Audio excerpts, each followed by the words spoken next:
Landscape fabric might be one of the biggest mistakes I made in my garden, or one of the best tools, depending how you use it. And I think the problem is that most people are using it wrong. I did too. I left it in my flower beds for years, thinking I was doing everything right. But today, I'm removing the last piece. And what I found underneath completely changed my mind. So I'm not here to tell you never use it.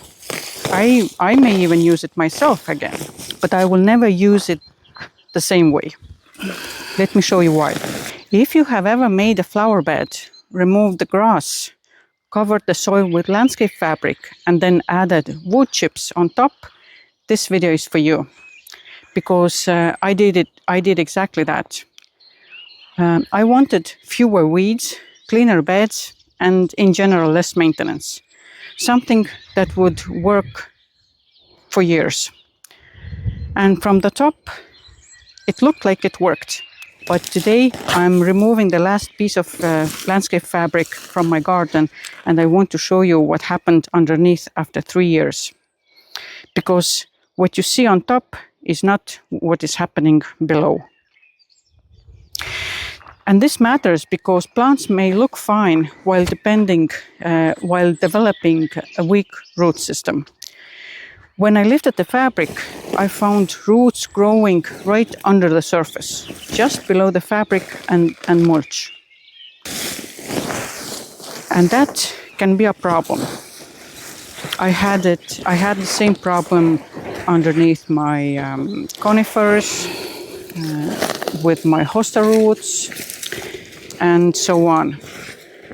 And that can be a problem.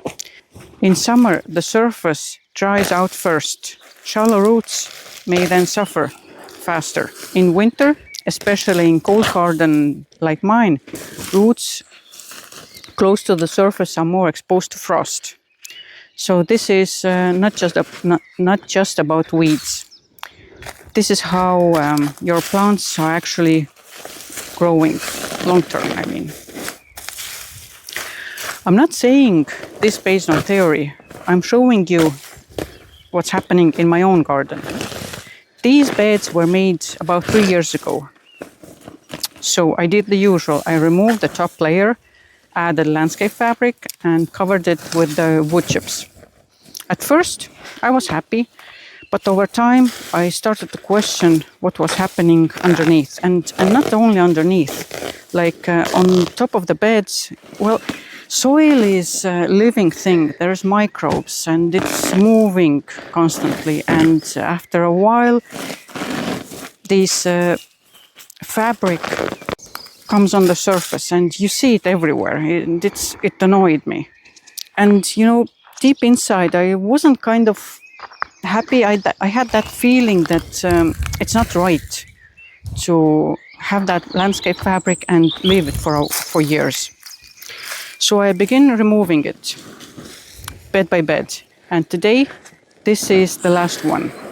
Last bed, and after that, all my garden is landscape fabric free. And this is important. I'm not saying landscape fabric is good or bad. I have used it. I may use it again, but I will not use it the same way anymore. Because what I did before was treat it like a permanent solution. And that's where the problem starts. A flower bed is not a finished system, it's alive. As I said, roots grow, soil changes, mulch breaks down, water, air, organisms, everything needs to move. And when you leave a barrier there for years, you start to see side effects. So the problem is not necessarily using it. The problem is how and how long I use it. Here is what changed for me. Landscape fabric is not a permanent layer in a flower bed. It's a temporary tool. That's the shift. Instead of thinking, I installed this and forget about it, I now think I use this for a purpose and remove it when the purpose is done.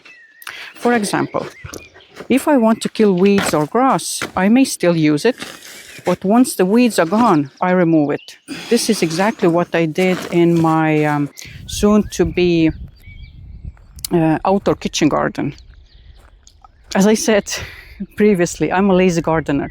So at the end, I already didn't want to even remove the top grass layer. I just wanted to put that fabric down, put the mulch on top, and kill the weeds and grass this way. And it worked. I just cut the grass really low. I put the fabric on. I added mulch, and after 1 year, basically next year, I removed the fabric. I removed the fabric and then planted my plants, and this worked very well.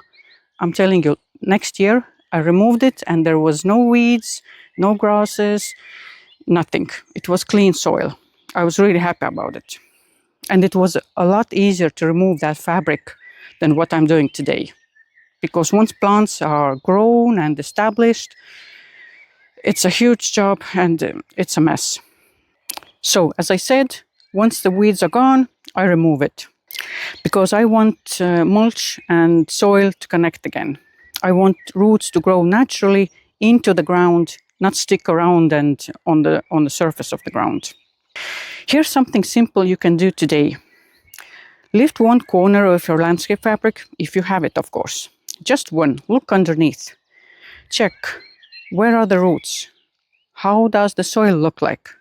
Is it dry, compacted, full of tunnels? Because in one of my beds, when I removed the fabric, it was full of tunnels. Looks like some rodents or something was going crazy there, having the time of his life.